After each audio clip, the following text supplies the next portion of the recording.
Aloha, it's me, Napua. This is the Continuing Education 4-hour course for 2024. The course is in 4 parts. Part 1 is an overview of the security industry and the regulating agency in Hawaii. Part 2 is on courtroom demeanor and testimony. Part 3 is on effective communication skills. Part 4 is on customer service for security.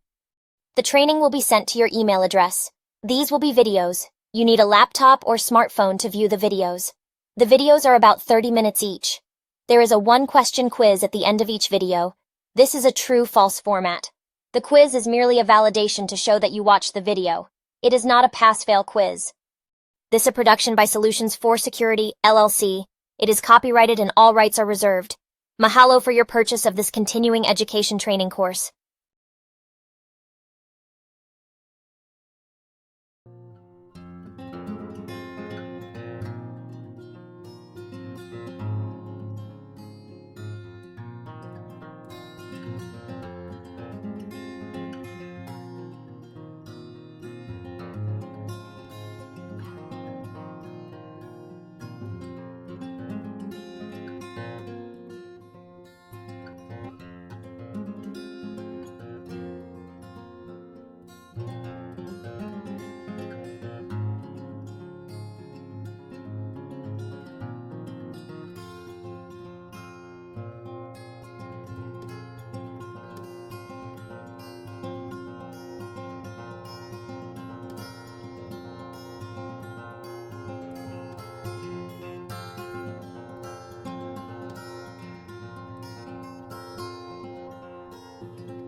here with Kath Awakuni-Colon, Director of the Department of Commerce and Consumer Affairs.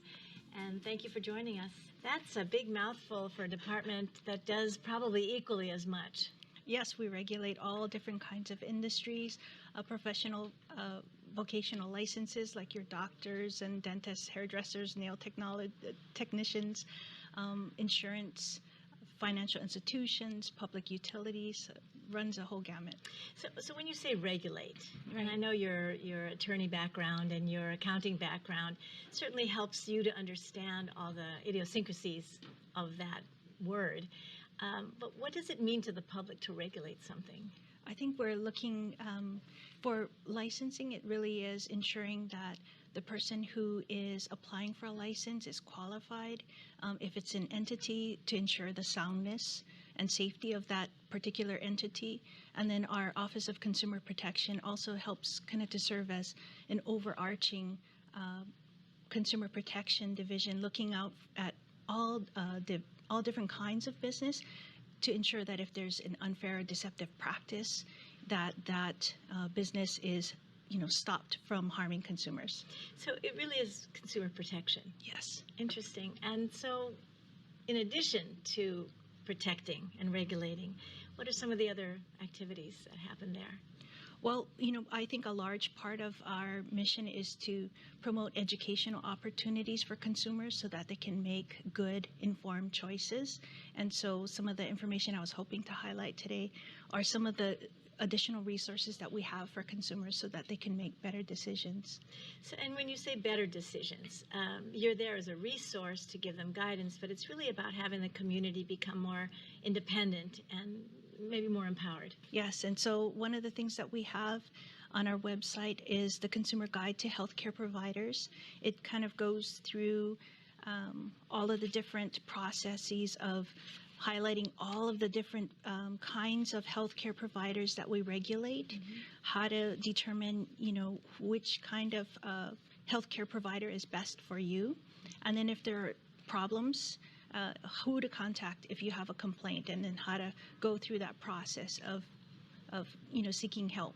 And other kinds of information that you have available. So this one is a kind of a tried and true, but every year annually the insurance commissioner also puts out some information. And so at the end of January, the insurance commissioner posted a consumer insurance option guide. So there's a comparison sheet of all of the different kinds of insurance for motor vehicle, homeowner, condominium, and renters insurance. So people can look at each of the different companies and compare to see that if they're getting the best deal possible. So with all of those areas and so much information, that's a huge responsibility you have, and you're so joyful about it. It's not only that you enjoy it, but there's something that is fulfilling. Oh, for sure. Yes. We hear a lot of really scary stories of folks, who in the securities area, have made investments, that have gone wrong. And so we want to ensure that people are protected. We want to ensure that people have a place to go if they, do have questions, if they are harmed. And so there are so many areas in the state that DCCA can provide assistance. Well, it's very reassuring to know, I think, for the community to know as well that they're not alone. I agree. We really just want to highlight for folks that, we take consumer protection and our mission with respect to consumer protection very seriously. We are there for them, and we want to educate them and provide them with as much information and resources as possible. Well, thank you so much for joining us and in helping us to be more informed and more empowered. Thank you. We've been chatting with Kath Awakuni-Colon, who is the Director of the Department of Commerce and Consumer Affairs. Thank you very much for joining us.